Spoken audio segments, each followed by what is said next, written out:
Bless up, guys. Welcome back to another video. Thank you guys so much for coming back to another video. And if this is your first video on the Anderson's Family channel, thank you guys so much for clicking on this video. Hopefully you like it here, that you see fit to subscribe, like, share, comment, and stick around. Today's video, guys, I will be doing a story time, and I'm going to be sharing with you guys exactly how my life and my family's life has changed ever since we have decided to move to this country called Canada. So if you want to hear the full story, you're gonna want to stick around for the full duration of the video, right? As usual, let's start with an introduction. My name is Dems. I'm a Jamaican immigrant who migrated to Canada back in 2019. I came to this beautiful country as an international student. When I landed, guys, I had little to no money. After paying all my school fees and all the bills and all of those things, I only had 100 Canadian dollars to start my Canadian journey. So $100 and a dream. That was the start of my Canadian journey. Never traveled before outside of Jamaica. This was my first experience leaving the shores of Jamaica, not knowing what to expect. And here I am, 6 years later, in this beautiful city called Grand Prairie, Alberta. So that's a quick background about who I am and what I'm about. Moved to Canada with my wife and my 2-year-old daughter at the time, Malika Jade. Malika is now 7 years old, and we since had another daughter, Malia J, who is now 3 years old, and that encompass the Andersons family, right? Now let's take you guys back to when we made the decision to move to Canada. What was going through our mind, and what made us decided that moving to Canada was the best decision for us, right? So back in 2019, February of 2019, my wife and I got married. We got married February 2nd, 2019. When we were getting married, we didn't have any idea that we were going to leave Jamaica that year or anything of the sort.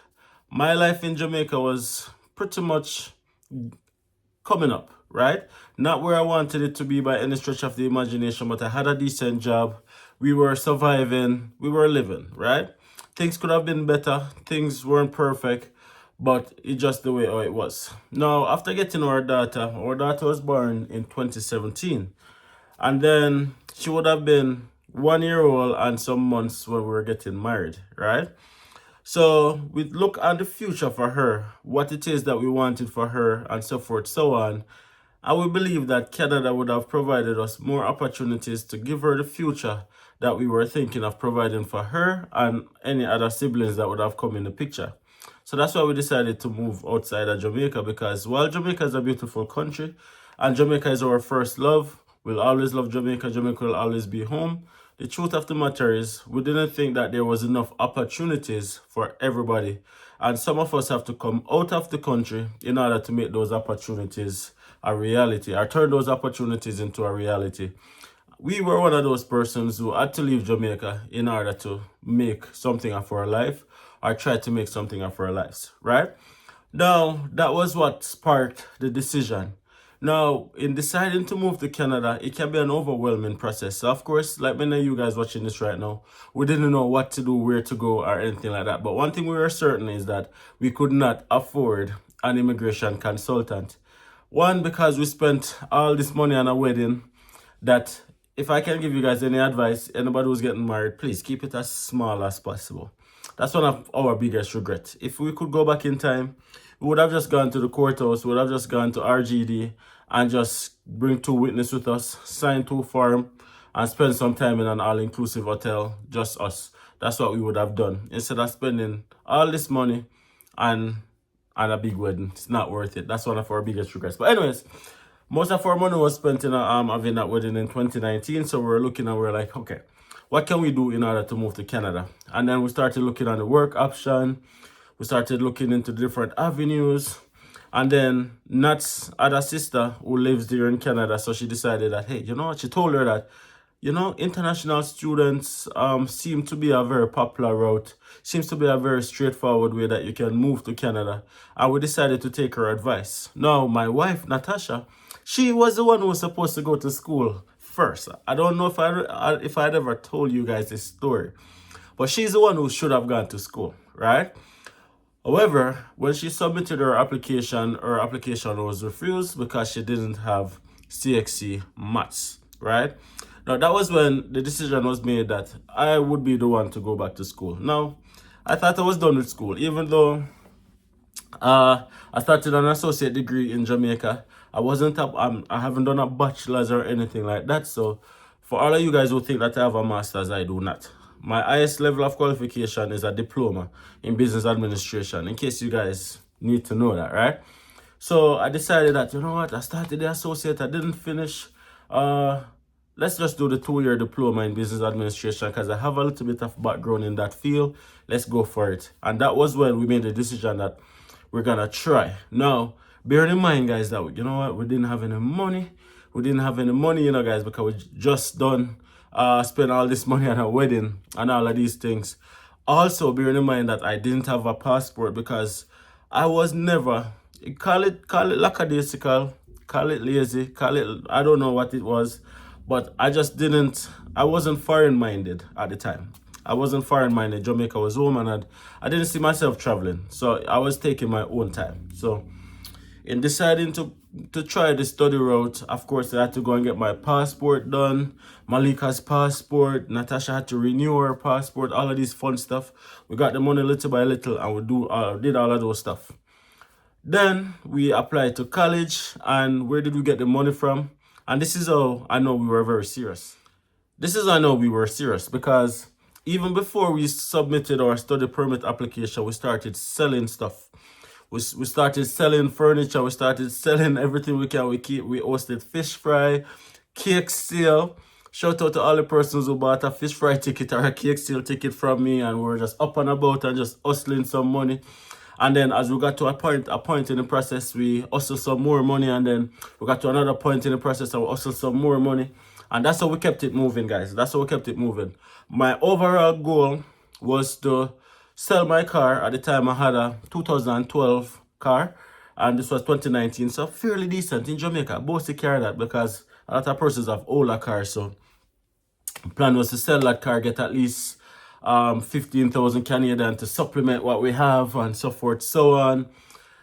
Guys, there's a saying that when man a plan, God a wipe. This is a Jamaican saying. It simply means that you're making your plans, but God, the universe, whatever you look to, has different plans, has different purpose for your life and for the outcome that you think that you have all figured out. You have to be adaptable, right? So the car that I wanted to sell got stolen. My car got stolen back at square one and all of these things, right? So that's why we had to start getting creative and flexible and adaptable, right? And so forth, so on. Safe to say, everything worked out. We got our approval. We did many videos where we share those stories. I won't get into it too tough in this video. But our study permits and work permit and so forth, so on was approved. And let me just tell you guys, in that moment in time was when we felt genuine happiness. Guys, we were so happy. There's no amount of words that can adequately tell you guys how we were feeling within that moment. That was pure joy. Now, I did my study permit application first, so I had gotten approved. So I couldn't really celebrate or feel like joy yet because Natasha didn't submit her work permit until after the fact, and Malika's visitor's record after the fact, right? So whilst I got my approval, it was kind of like bittersweet, right? You're happy that it got approved, of course, because that approval set the stage for the other applications to be submitted, but you don't want to celebrate because you don't know what's the outcome of those other applications yet. So we were kind of like very reserved and very even-minded, just level-headed with the whole process. But when Natasha got her approval and Malika got her approval, guys, that was like, in that moment was one of the happiest moments of our lives. Now, we were uncertain. We didn't know what the future was gonna hold. We have no clue. We had absolutely no clue what we were getting into, what we are getting into. We had no idea, right? Anyways, we ended up buying our plane tickets and stuff like that. Shout out to my best friend in Jamaica, still my best friend, my best man in my wedding. He assisted us with plane tickets and, you know, stuff forth. So I matter about a real virgin, matter about a real friend. You need one of those persons. And even when we had to give up our house because we were renting at the time, and we didn't want to renew our lease because we know that, okay, we had a couple more weeks in order to leave Jamaica, so didn't want to renew it. So he ended up moving out of his house, stayed with his mom. We were living there for the couple of weeks that we had remaining in Jamaica. Let me tell you guys, everybody need one of those friends, right? Anyways, got to Canada, guys. Got to Canada. And this video is a story time about how Canada changed my life. Now, Canada changed my life in a number of different ways. The first way Canada changed my mind is having a different outlook or a mindset when it comes down to life. My overall mindset has changed drastically. Now, I'm not sure if it's because I'm not around the same persons that I grew up with in Jamaica or different people and stuff like that, but I start to dream on a bigger scale. Whatever I thought would have been like the epitome of success in Jamaica, moving to Canada has moved the bar. It has set the bar so much higher, so that I see my full potential being like way up there, right? In Jamaica, yes, you see success, but wherever I saw success it's like it's like a drop in a bucket to where I see success right now in terms of my mindset. And I believe that it's just the environment, the culture, the country in general, just create a whole different aspect to life, that you can see that, hey, there's more to life that you can achieve outside of what your little pea brain was allowing you to think that was all that was possible back in your home country. And that's just the truth. And because of that, Canada changed my life from a mindset perspective. It's like nothing is impossible. I can do any single thing. Now, I've always been interested in the financial industry. My first job in Jamaica was with an insurance company doing administrative things. And shout out to everybody who know me from that workplace. A lot of you guys always reach out to me. But yeah, that has actually set the stage for my corporate background, right? It gave me the introduction I needed into the corporate world, and it was one that I really loved. Ever since that job, I got that job as an art trainee. The art training program in Jamaica is a fantastic program. I started my role as an art trainee and then, matriculate. I really love that job, and it set a lot of foundation for the future. Anyways, moving on from that job, I became a loan officer. That was my last job in Jamaica. I was a loan officer, a credit officer, as it is called. But one of my biggest goals was to work in a bank in Jamaica. Now, the banks in Jamaica are a lot different than the banks in Canada, in the sense that in Jamaica, working in a bank is working in a bank in Jamaica is seen as a prestigious job, as a prestigious industry. So you know that level of prestige. So because of that now, in order to get a little bank work, a little teller work, you need the prestigious qualifications as well. You need your bachelor's, your master's, your doctorate, a PhD, all of these fun stuff.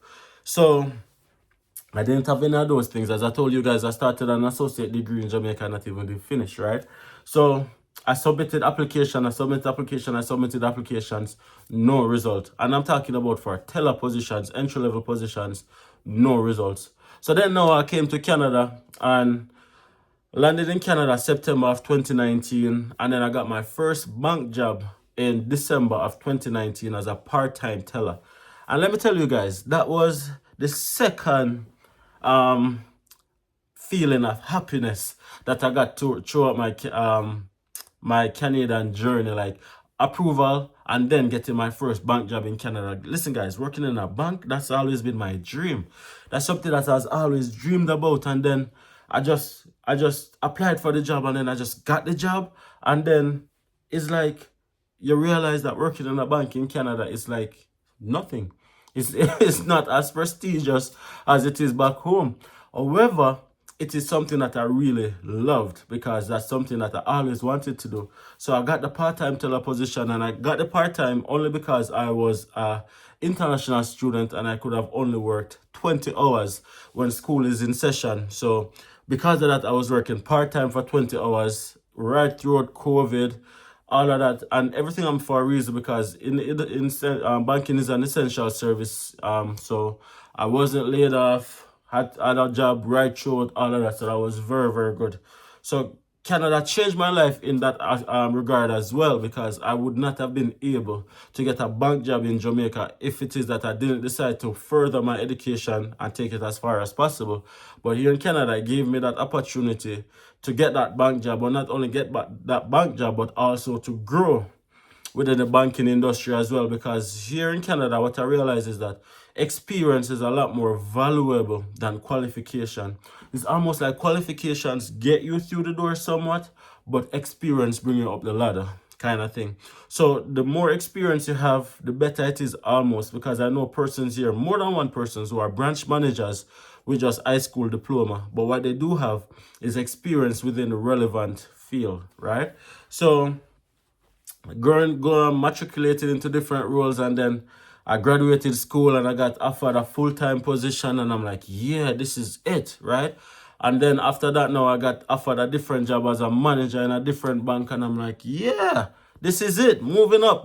And then I got a senior financial position and senior financial advisor position in a bank. And this bank is a bank in Jamaica that I've always wanted to work at, Scotiabank. Let me show them out. Not a paid ads, but I've always wanted to work at Scotiabank in Jamaica, because in Jamaica, Scotiabank is seen as a rich people bank. So when I got that job at Scotiabank, I was like very happy, and I'm like, yeah, it's good and stuff. But that is what I meant when I say that moving to Canada is like the benchmark of success. It just keeps moving, because the things that you think would be like the epitome of success in Jamaica is like you're here and you realize that no, there's so much more to accomplish, there's so much more to get. And all of these things I'm telling you about, I was able to get only by having a 2-year diploma in business administration, and has garnered enough experience over the period of time since I've been in Canada.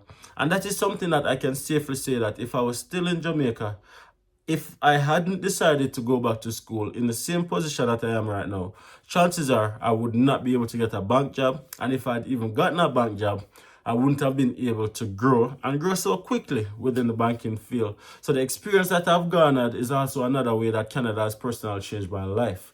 And let's also talk about assets, right? Now, when I talk about assets, guys, of course, you guys know, in no way, shape, or form, I'm flexing or saying that I have this or have that or do this or do that. No.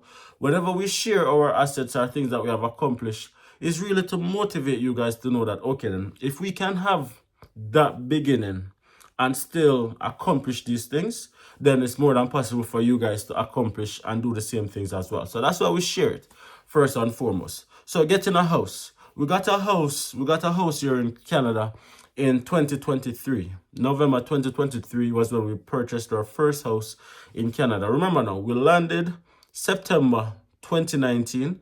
After paying all our bills, we only ended up with 100 Canadian dollars. Not only that, but also bearing in mind that 2 years out of that was COVID. Everything was locked down, Nas got laid off, and all of these things. So we were very, very, very rocky within the beginning of our journey. So to be able to purchase a house roughly 4 years after being here in Canada, I think that was a major, major, major achievement. Now, would we have been able to purchase a house in Jamaica over the same period of 4 years? I don't think so. I really don't think so. And it's just because we wouldn't have been able to save enough for a down payment. Not because of the processes or anything like that. I think the process here in Canada, in Alberta especially, is very seamless. It's a seamless process. I've done videos where I've shared how to buy a house, a first-time home buyer as an immigrant especially. I've shared many, many videos like those. So go and check it out. But I'm talking about to save that initial deposit that you need. I don't think we would have been able to do that in Jamaica, simply because in Jamaica, we were living paycheck to paycheck, hand to mouth, and we could barely sacrifice to save something. And when you save something, something else comes up, knock you off, move on. It's just harder. I find that here in Canada, if you have the right mindset and you understand money the real and proper way, you can actually save and get your assets in a very relatively fast way. And if you come with the immigrant mindset, and the immigrant mindset is really to work and hustle and make as much as you can while you can, then you can definitely get your assets as well, right? So that's another way that Canada has changed your life. We find ourselves having a new car. We find ourselves having our own house. The other day, that was like Guys, listen, it's crazy how, like, I'm not sure if you guys, especially the new subscribers, I'm not sure if you guys have gotten a chance to watch our older videos, but not sad, especially a difficult beginning in life, right? She came from a poverty stricken background in every sense of the word. So Nats was coming up the stairs the other day and she just stopped and she almost started crying and she was like, yo, I cannot believe that I'm going up the stairs of my own house. And I'm like, babes, rough, because of where she's coming from. And that is why when I say to people that, listen, there are things to be accomplished in Canada. But I start by sharing that the first thing Canada changed about me was my mindset and knowing that there's more things to accomplish than what I thought would have been possible. That's where it starts, guys. It starts with your mindset. Your mindset shapes everything else, right? Moving to a new country, yes, you need money. Moving to a new country, yes, you need networks, you need all of those things. But none of those things matters if you have the wrong mindset. It's all about having the right mindset. I promise you guys, the right mindset will definitely get you there. If you're looking for perfection, this is not the country for you. But if you're looking for opportunity, it is the country for you. I absolutely say that there's many different ways you can, make a thing go on. Just don't come with a settled mentality. And that's a challenge that a lot of persons have as well, because they come and they get contented and they get settled within a particular job, and then before you know it, time is passing them by. They're not doing anything else. They're just basically surviving. But you live in a country where you can do so many more things in order to get money and to generate income and do stuff and so forth, so on. Make use of it. Take advantage of it, right? Canada has changed my life many different ways. And of course, our daughter, since being in Canada, has been diagnosed with nonverbal autism, globally delayed. And the fact that she's going to a public school instead of a special needs school is a big thing for us, because in Jamaica, she wouldn't have been able to go to the regular school, quote unquote, air quotes, regular, right? What's regular? Is anybody even real? Is there even such a thing as regular? No. We're all unique in our own way. But the fact that she's able to go to the public school and integrate with the atypical kids and all of that is a good thing for us, right? So if you're thinking of moving to Canada, guys, take my word for it, it's worth it. But it starts with the right mindset and the right decisions, choosing where to go, choosing who to align yourself with. The Canadian dream, is it still alive? Absolutely. Is it easier now than back then? Probably not. When we came to Canada, things were at its peak. But now, things are a little bit more difficult because, of course, a lot of immigration, scam, fraud, bad actors, a lot of persons has caused a system that has blessed so many of us in so many ways to be like almost at the brinks of collapse. Many people want to take a shortcut instead of doing things the right way. There's a right way. Just do things the right way. I am testament that if you do things the right way, you will get the right results. Right? Anyways, guys, in fear of going on and on, I'll end this video right here. Thank you guys so much for watching. Subscribe if you haven't subscribed already. Check out all the links in the video description, guys, if you want to support us. Sign up for our newsletter, MJ Squared. Give us a follow on Instagram. Give us a follow on all social media. But most importantly, leave your comments and your thoughts in the comment section. Share with me. Has Canada changed your life for the better or for the worse? Let me know in the comment section, guys. Thank you.